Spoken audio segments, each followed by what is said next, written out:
Hello friends, कैसे हो? I hope आप अच्छे होंगे। जैसा कि थंबनेल देख ही चुके हैं, आज हम हिंदी ग्रामर से संबंधित क्वेश्चन करेंगे।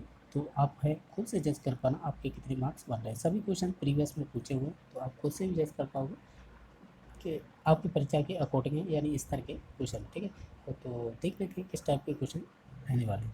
जैसे कि 61 नंबर क्वेश्चन है, धरित्री का तद्भव रूप है। यानी जो आपकी धरित्री है, ये आपका एक तत्सम शब्द है। ठीक है, तो इसका आपको तद्भव रूप बताना है, यानी हिंदी रूप बताओ।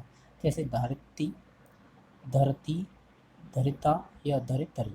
तो हम जानते हैं कि जो धरित्री है वो तत्सम शब्द है, तो इसका हिंदी अर्थ क्या हो जाएगा? धरती। तो ठीक है, ये आपका हो जाएगा तद्भव रूप, यानी हिंदी रूप को तद्भव रूप भी बोल देते हैं, यानी कह सकते हैं तद्भव रूप हिंदी रूप होते हैं। ठीक है, तो धरती है ये आपका तद्भव हो गया, और आपका धरित्री तो वो आपका तत्सम हो जाएगा। ठीक है, तो नेक्स्ट क्वेश्चन नंबर 2 है, यानी 2 का मतलब 62। दो भिन्न भाषाओं के मेल से बना शब्द कहलाता है। यानी दो भिन्न भिन्न भाषाओं के मेल से बना शब्द क्या कहलाता है? जैसे कि तद्भव, देशज, विदेशज या संकर। तो इसका राइट आंसर हो जाएगा संकर। एक एग्जाम्पल के तौर पे देखें तो जैसे कि हम लिखते हैं अग्नि प्लस पोट। ठीक है, यानी ये सॉरी, जो अग्नि है, अग्नि, ये आपकी तत्सम है। यानी हमें ये भी बोल सकते हैं तत्सम को कि ये आपका संस्कृत शब्द है। ठीक है, संस्कृत। और बाकी अगर देखा जाए बोट, ये आपका इंग्लिश वर्ण है, यानी इंग्लिश शब्द है। तो इन दोनों को अगर हम मिलाते हैं तो इससे शब्द बनता है अग्निकोट। अग्निकोट शब्द है वो आपका दो भाषाओं के मिल से बना है, यानी शब्दों के मिल से। तो अग्निकोट, तो अग्निकोट आपका एक संकर शब्द हो जाएगा। ठीक है, तो इस प्रकार इसका राइट आंसर हुआ था D number option. Next question number है 63। ये कह रहा है कौन सा शब्द है तद्भव है, यानी तद्भव मतलब हिंदी रूप होगा वो चूज करना है। जैसे रुच, ये तो आपका तत्सम हो जाएगा। वृक्ष, ये भी तत्सम हो जाएगा। पल्लव, ये भी तत्सम हो जाएगा। जो खजूर है वो एक मात्रा है जो आपका तद्भव रूप होगा। तो ऑप्शन नंबर कौन सा? डी नंबर राइट आंसर हो जाएगा। नेक्स्ट क्वेश्चन नंबर है जो आपको जैसा कि दिखाई दे रहा है, हवा का पर्यायवाची शब्द नहीं है। अब नहीं चूज करना है। जैसे वायु, तो ये तो होता है क्या हवा का पर्यायवाची। बयार, ये राजस्थानी शब्द बोला जाता है, यानी पश्चिमी राजस्थान में बयार यानी हवा को। ठीक है, समीर, ये भी एक हवा का ही रूप होता है। ठीक है, ध्वज है, ये आपका हवा का पर्यायवाची नहीं होगा। ठीक है, तो इसका राइट आंसर क्या हो जाएगा? D number option. अगर बात करें इनके अलावा, अ, जैसे कि हवा के और पर्यायवाची हो सकते हैं। जैसे आपने देखा होगा यौन परीक्षा में पूछा जाता है, जैसे अनिल हुआ। ठीक है, इसके और बात बात। ठीक है, पवन, तो ये क्या है? हवा की पर्यायवाची है। और भी देखें जैसे मारुत भी बोल देते हैं हवा को। ठीक है, तो ये इसके अन्य पर्यायवाची है। ठीक है, तो चलो नेक्स्ट क्वेश्चन और देख लेते हैं किस टाइप का क्वेश्चन बना है अगला। जैसे कि 65 नंबर क्वेश्चन है कि स्वाधीन का विलोम क्या होगा? जैसे गुलाम, अधीन, पराधीन, परतंत्र। देखो, अगर स्वाधीन का विलोम पूछा जाएगा तो पराधीन हो जाएगा इसका, यानी C number option correct answer हो जाएगा। ठीक है, अगर और की बात की जाए, जैसे कि और भी ऑप्शन दे रखे हैं, जैसे कि परतंत्र, अगर इसका विलोम पूछा जाए आपसे तो आपको बताना होता है स्वतंत्र। जैसा मतलब जिस जैसे मान लीजिए तत्सम शब्द का अगर आपसे विलोम पूछे तो तत्सम ही आंसर देना है उसका। अगर तद्भव में पूछे तो उसका तद्भव में ही आंसर देना है। ठीक है, यानी विलोम बताना है। ठीक है, जैसे परतंत्र है तो इसका हमें देना है, परतंत्र का होता है स्वतंत्र। ठीक है, स्वतंत्र, इसका पर्यायवाची हो जाएगा। जैसे कि अधीन, अधीन का पर्यायवाची क्या होगा? अनधीन। ठीक है, बाकी गुलाम का हो जाएगा आज़ाद।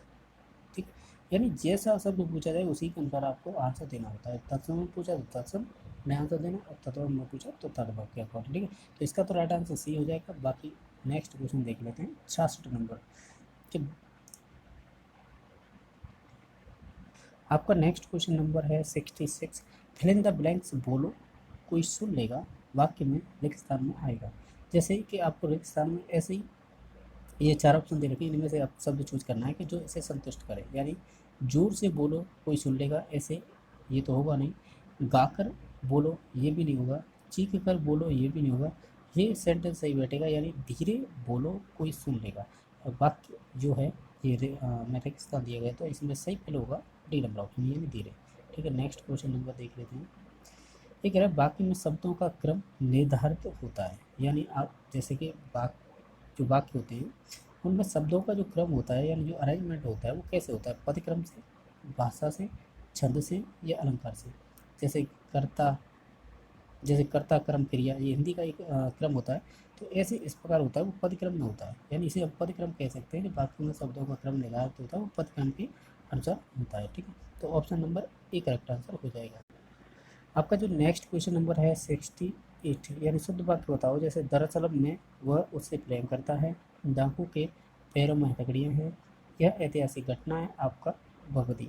ठीक है जय, इसमें से हमें राइट बताना था तो वो सी नंबर ऑप्शन हो जाएगा, यह एक ऐतिहासिक घटना है, ये शुद्ध वाक्य। बाकी देखा जाए ई नंबर ऑप्शन में, इसमें देखा जाए तो माँ को हटा दीजिए तो ये शुद्ध हो जाएगा, इसमें आप पैरों में हटा दीजिए तो भी शुद्ध हो जाएगा वाक्य। और इसमें सर्वनाम अतिरिक्त लगाए, आपका भवदी है ना, इस पर सर्वनाम अतिरिक्त लगा दिया, इसलिए ये गलत हो गया था। ठीक है, तो बाकी इसमें से राइट आंसर तो सी ही था। ठीक है, नेक्स्ट है योजक चिन्ह है, यानी योजक का मतलब जोड़ने वाले चिन्ह होते हैं। तो इसमें चिन्ह हमें चूज करना है कौन सा। जैसे इसमें से पहला दे रखा ए नंबर, तो हमारा राइट आंसर यही हो जाएगा, यानी यही होता है योजक चिन्ह। ठीक है, अगर बात करें जैसे कि इस चिन्ह के बारे में, किस चिन्ह के बारे में, जैसे ये दे रखा है, इसे क्या बोलते हैं, हम बोलेंगे अल्प विराम। क्या बोलेंगे इसे, अल्प विराम। बाकी देखा जाए तो इसे डबल डॉट, यानी इसे हम बोल सकते हैं ऐसे बोल सकते हैं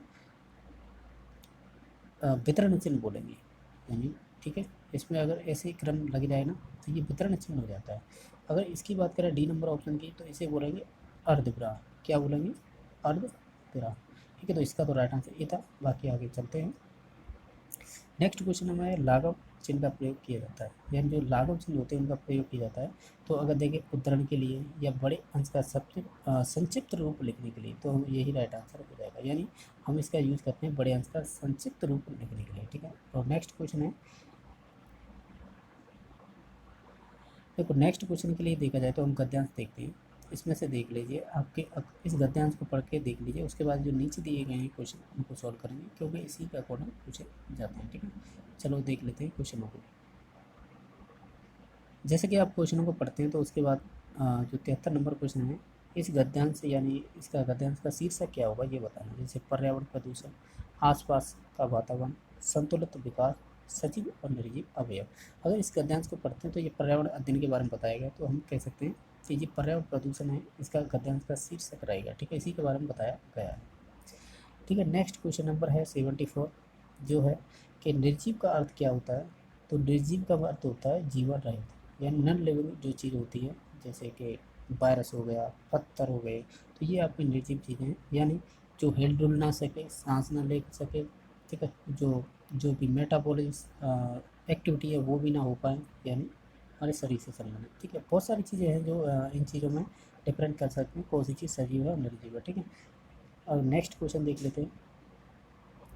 पर्यावरण के किसी घटक के कम या अधिक होने से होता है, यानी अगर हमारे पर्यावरण में किसी घटक यानी कंपोनेंट्स का कम या अधिक होने से क्या होगा, विनाश होगा, खतरा होगा, पर्यावरण प्रदूषण होगा, रोगों का फैलाव होगा।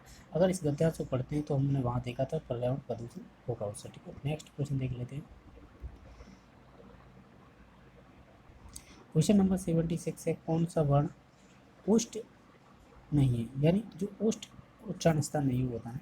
देखो ऊ का तो ओष्ठ होता है, इस ऊ का, तो व का ये नहीं, यानी ये जो व है व का हो जाएगा दंतोष्ठ। ठीक है, बाकी ऊ बड़ा ऊ, इसका भी क्या हो जाएगा, इसका भी ओष्ठ हो जाएगा। छोटे ऊ और बड़े ऊ का ओष्ठ हो जाएगा उच्चारण स्थान। ठीक है, बाकी आ है आ, इसका उच्चारण स्थान कंठ हो जाएगा, अकु विसर्जन कंठा से। ठीक है, तो इसका उच्चारण स्थान कंठ हो जाएगा। हमें पूछा क्या था कि ओष्ठ नहीं है, तो ऑप्शन नंबर डी हो जाएगा, यानी जो कंठ वाला है वो डिफरेंट हो जाएगा। यही पूछा था कि जो कंठ से उच्चारण नहीं है तो वो हो जाएगा डी नंबर, क्योंकि जो दंत जो वह है ना, वकार से दंतोष्टम, यानी इसमें दंत तो साथ में है प्लस ओष्ठ है, तो ये तीनों तो कॉमन से हो जाएगी, जो डिफरेंट था वो डी था। ठीक है, नेक्स्ट है अल्प प्राण ध्वनियों का समूह है, यानी जो अल्प प्राण ध्वनियाँ हैं उनका समूह बताना है। तो वो होती हैं आप 1 3 5, ये क्रम देख लीजिए किस में है। पहले में तो 1 2 3 है, तो ये तो होगा नहीं, और 1 3 5, तो यही मैच खा रहा है, तो यही हो जाएगा हमारा राइट आंसर। ठीक है, तो बाकी और देखने की ज़रूरत भी नहीं है। शुद्ध शब्द बताइए, इसमें से आपको चूज़ करना है, इनमें से शब्द शुद्ध कौन सा शब्द है वही चूज़ करना है। जैसे अनाधिकार, तो इसका तो अगर शुद्ध देखा जाए तो अनधिकार होता है, अब अगर आपने पढ़ रखा है इन चीज़ों को।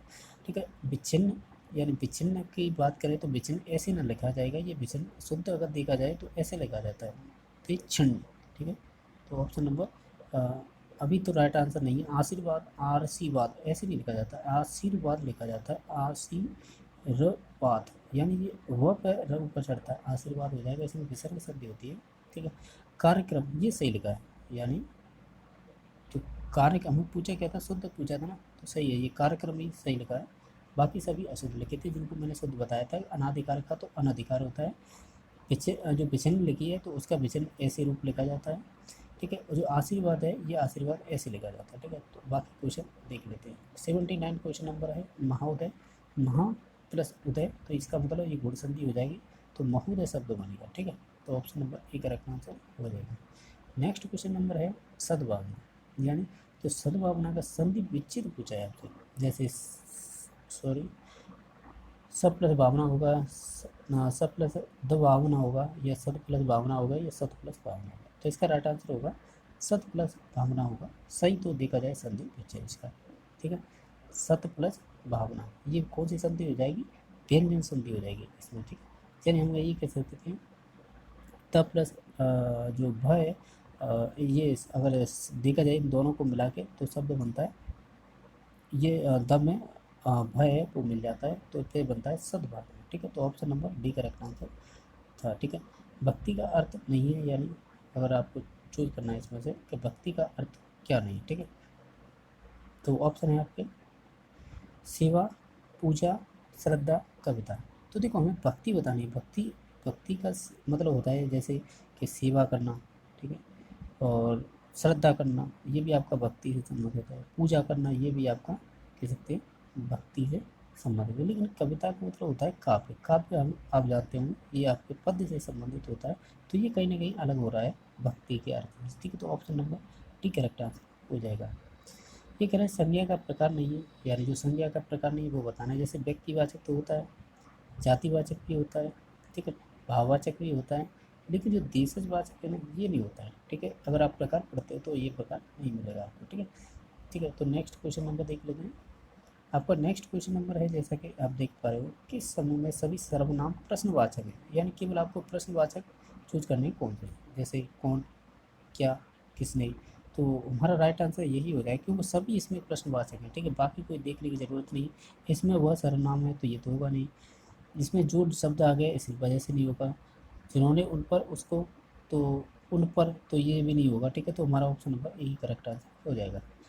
पुस्तक में कौन सा विशेषण बनेगा, यानी पुस्तक आपको एक दे रखी है, तो इससे बताना कि आपको कौन सा विशेषण बन सकता है, जैसे पुस्तकालय, पुस्तकें, पुस्तकीय, पुस्तकें, ठीक है। तो हम देखें जो पुस्तक है यानी ये वाली, इसका अगर हम विशेषण बनाएं तो पुस्तक में आप कह सकते हैं ये प्रत्यय लगाएं, ठीक है।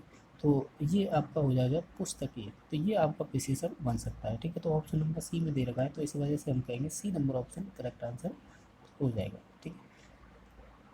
नेक्स्ट है वाक्य में प्रयुक्त शब्द है, यानी जो वाक्य में अगर हम कोई शब्द प्रयुक्त करते हैं तो वो क्या कहलाता है, पद कहलाता है, ठीक है। यानी ठीक है, आप समझ गए होंगे, वाक्य में प्रयुक्त शब्द पद कहलाता है।